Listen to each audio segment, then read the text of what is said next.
Olá, eu sou Jamerson Buarque. Quem viu minha última aula no vídeo anterior, aqui no curso de vocalização de poemas do Corpo de Voz, na ação Corpo Quarentena, já me conhece. Quem começa a ver agora, sem ter visto a aula anterior, passa a conhecer e sugiro que veja a última aula. Última não, porque não acabou, né? Então a aula anterior. Eu falei sobre o Corpo de Voz, falei sobre a ação Corpo Quarentena, que vocês podem seguir pelo Instagram, pelo Facebook e por aqui no YouTube, conforme está escrito aí no rodapé. Corpo de Voz na ação #Quarentena. Enfim, e falei de algumas coisas mais introdutórias.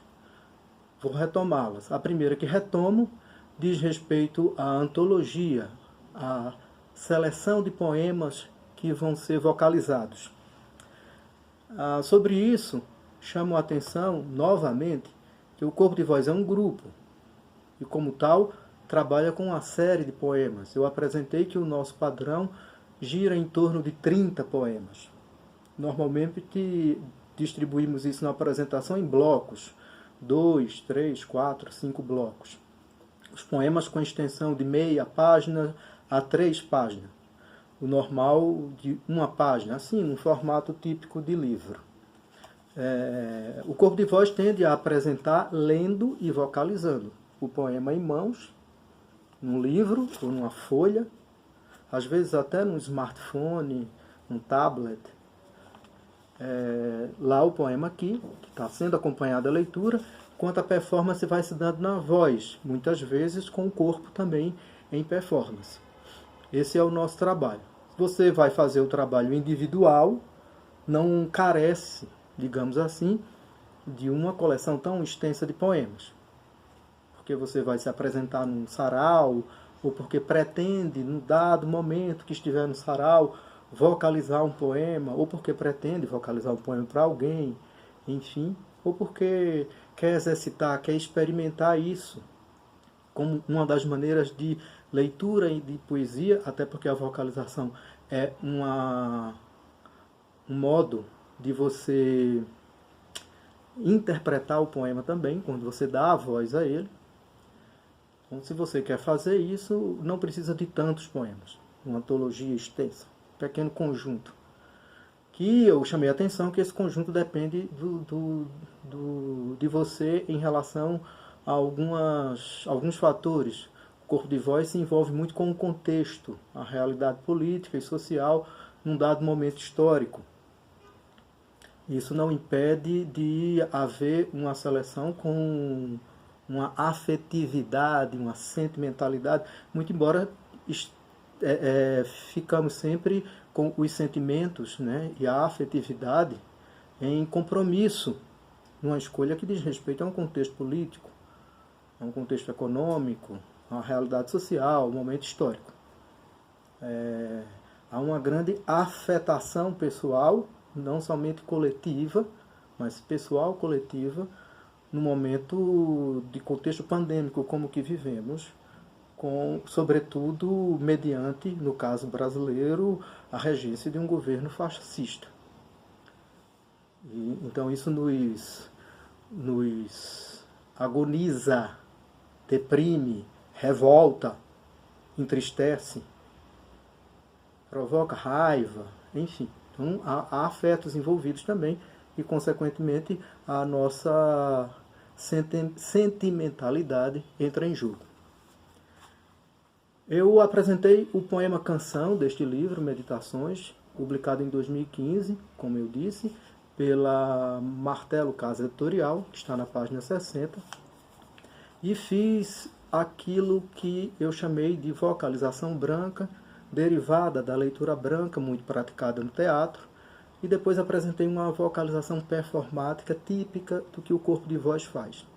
A minha vocalização performática foi um tanto quanto figurativa, porque o poema se chama Canção e replica em sua estrutura elementos da canção, de uma maneira diferente, um tanto quanto performada, digamos assim. Não há um estribilho no sentido de estrofe que se repete entre estrofes, mas o estribilho como verso que se repete a cada estrofe. Um conjunto de 5 estrofes, um verso, no quarto de minha casa, se repete nas 4 primeiras estrofes.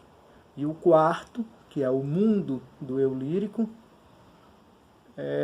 volta a ser retomado no início da última estrofe, no primeiro verso, porque lá dentro do quarto, mas o verso, que dado como estribilho, não se repete. O poema todo em 7 sílabas, para dialogar com a tradição das canções em língua portuguesa, que são de origem popular, normalmente na forma redondilhada dos versos de 5 ou 7 sílabas, como o caso, e simulando uma rima. Os versos terminam em vogais, nas vogais A, O, aquele O que soa U, como em junto, liberto, teto, quarto, e somente nessas vogais A, O, no singular, como em casa, ou no plural, como tantas, pessoas, criança, assim também com O no plural, como em... E errei, não tem O no plural, só no singular. Teto, liberto, quarto, junto, enfim. Isso produz uma assonância entre os versos, uma harmonia ao final deles que simula uma rima, mas não é rima. E eu fiz a vocalização um tanto quanto cantarolada. Vou lembrar nas 2 primeiras estrofes aqui para vocês. No quarto de minha casa habita cada lembrança de casas outras e tantas. No quarto de minha casa, piso, paredes e teto são de todas as pessoas. É figurativa porque replica a ideia do que é essa forma poética que é a canção. Eu vou dar um outro exemplo, citando um poema do qual eu chamei a atenção na aula anterior, que se chama Cidadezinha Qualquer, do Drummond, muito conhecido, um poema antológico, está no primeiro livro de Drummond, Alguma Poesia, de 1930. Lembra vocês que neste poema a voz, né, o eu lírico, figura um modo de vida de uma cidade de interior, de uma cidadezinha qualquer. Tudo muito lento, tudo muito devagar. E isto termina soando assim se eu faço uma vocalização performática figurativa, replicando o sentido do poema na minha voz. Casas entre bananeiras, mulheres entre laranjeiras, pomar, amor, cantar. Um homem vai devagar, um cachorro vai devagar, um burro vai devagar. Devagar, as janelas olham. Eita vida besta, meu Deus! Quando produzimos um outro tipo de vocalização, uma vocalização que já não procura ficar tão colada no sentido ou na forma poética do poema, saímos desse campo figurativo e a vocalização performática se torna um tanto quanto mais livre. Vou fazer isso em canção para servir de exemplo.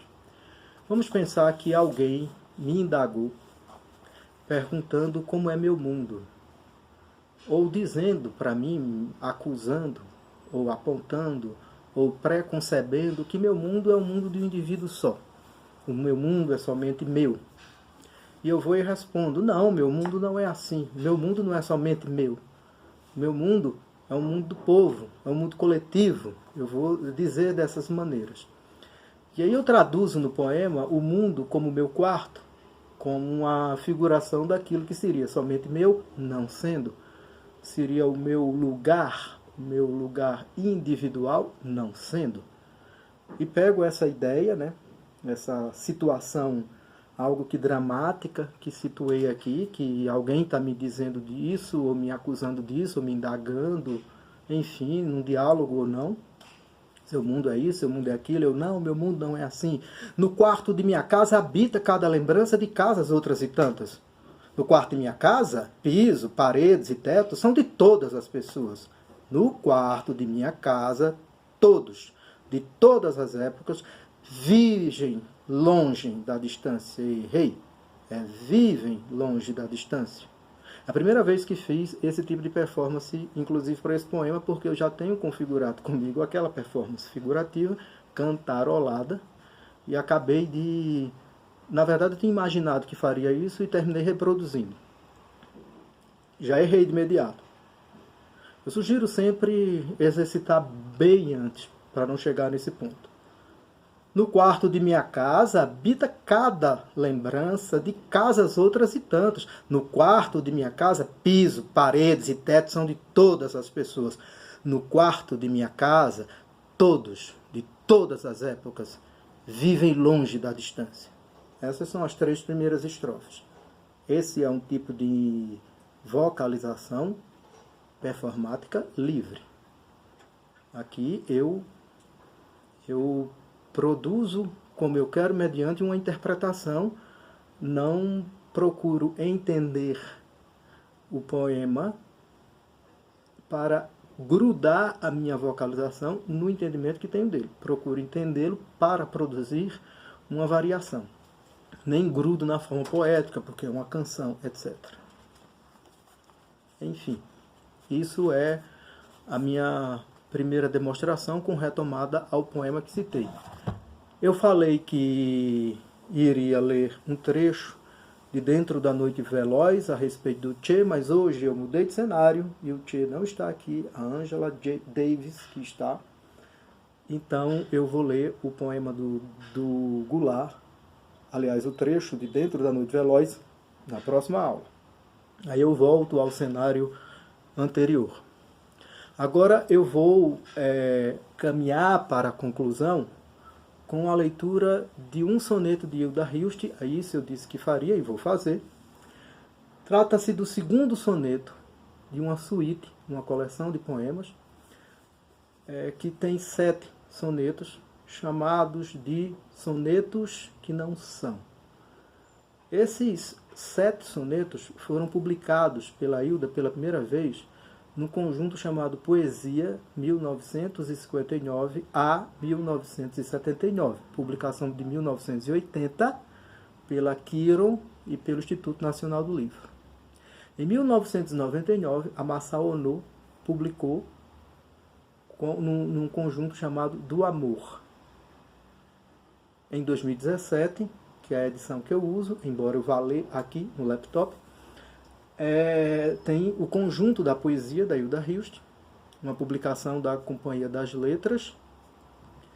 E nesse conjunto vocês podem encontrar essa suíte de sonetos, sonetos que não são, 7 sonetos da Hilda Hilst, entre as páginas 90 e 94. O soneto que eu vou apresentar, o soneto segundo, está entre as páginas 90 e 91. Conforme já falei, a vocalização, a leitura silenciosa já realizada. Eu apontei até isso na aula anterior, fazendo uma ligeira performance de parar e ficar olhando para o texto como se estivesse fazendo a leitura silenciosa. Bom, esse trabalho já está feito. Tá? Aqui parece aquele curso de culinária, né? Em que um prato de 50 minutos é apresentado num programa de 15 minutos. Enfim, várias fases são saltadas. Eu estou saltando a fase do leitura silenciosa. E claro, já passei pela vocalização junto com a leitura branca, em que eu identifico algumas marcas do texto. Por exemplo, que o primeiro quarteto, a primeira estrofe do poema, começa com uma interrogação. É meu este poema ou é de outra? A própria vocalização branca disso já implica uma espécie de performance por conta da interrogação. E depois, um tanto mais complexo, vem uma outra interrogação, no conjunto dos 3 versos seguintes desse primeiro quarteto. Sou eu esta mulher que anda comigo e renova a minha fala e ao meu ouvido, se não fala de amor logo se cala? Pode ser que vocês encontrem alguma dificuldade, procurem esse poema, vocês podem encontrar no Google, tá? Esse soneto segundo, E observem, pode ser que encontrem alguma dificuldade para fazer essa indagação. Eu fiz umas tantas vezes. Porque é longa, são 3 versos. E tem uma coisa que eu faço, e que eu não vou discutir agora, que é, mas na próxima aula eu faço isso, que é sobre a diferença entre vocalização cursiva e vocalização cortada. Marcando ou não marcando a passagem dos versos. Só para vocês terem um ligeiro exemplo, seria nos 3 versos seguintes ao primeiro dessa estrofe, né, que é o primeiro quarteto do segundo soneto de Hilda, algo assim: sou eu esta mulher que anda comigo e renova a minha fala, e ao meu ouvido, se não fala de amor, logo se cala. Lembra uma indagação em prosa, né? Mas eu faço marcando a passagem dos versos. Vou dar detalhes disso, como disse, na próxima aula. Sou eu esta mulher que anda comigo e renova a minha fala, e ao meu ouvido, se não fala de amor, logo se cala. A próxima estrofe, o segundo quarteto, é toda ela, aliás, toda a estrofe, ou todo o quarteto, enfim, uma interrogação. Aí fica mais complicado. Vai exigir bem atenção sua aí, tá? Sou eu que a mim mesma me persigo, ou é a mulher e a rosa que escondidas, para que seja eterno meu castigo, lançam vozes na noite tão ouvidas?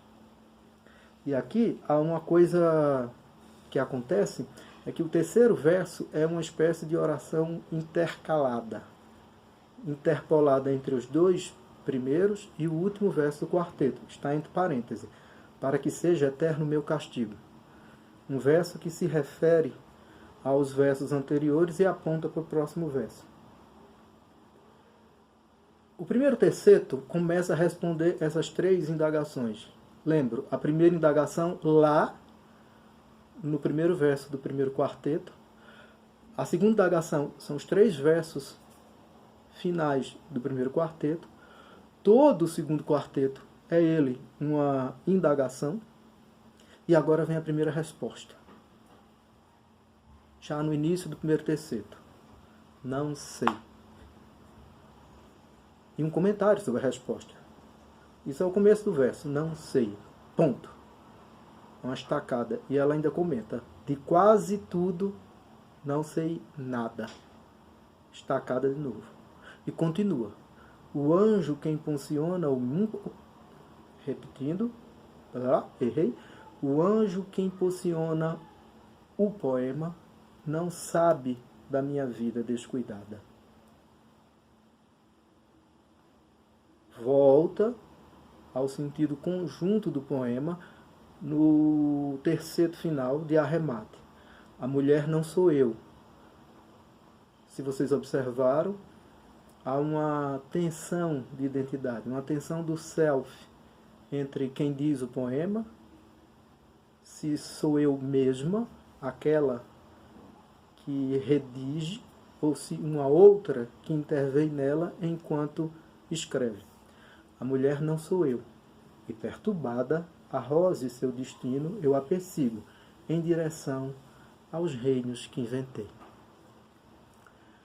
Esse poema vem todo marcado com a pontuação gráfica, interrogação, vírgula, ponto, coisa que eu disse que não faço, por exemplo, em minha poesia, a não ser no interior dos versos usando vírgula. O poema tem a marcação da pontuação gráfica no conjunto todo, final do verso, interior do verso, enfim, ponto final, interrogação, como eu falei, parênteses para aquela oração intercalada, enfim. Então ele vai dando as marcas para você estacar, hesitar, indagar. De sorte que, encerrando, sem fazer uma leitura performática, porque retornarei esse soneto e farei ainda mais comentários sobre ele, marcando a diferença entre a leitura cursiva e a leitura cortada, que leva em conta a passagem dos versos. Voltarei e farei mais comentários sobre ele, acrescentando o trecho de Dentro da Noite Veloz do Goulart. Observe que a vocalização branca, que segue os parâmetros da materialidade escrita do texto e levando para a voz, já algo que produz uma espécie de performance, de uma leitura para público de imediato. É meu este poema ou é de outra? Sou eu esta mulher que anda comigo e renova a minha fala e ao meu ouvido, se não fala de amor, logo se cala. Sou eu que a mim mesma me persigo? Ou é a mulher e a rosa que, escondidas, para que seja eterno meu castigo, lançam vozes na noite tão ouvidas? Não sei. De quase tudo não sei nada. O anjo que impulsiona um poema não sabe da minha vida descuidada. A mulher não sou eu, e perturbada, a rosa e seu destino eu a persigo, em direção aos reinos que inventei.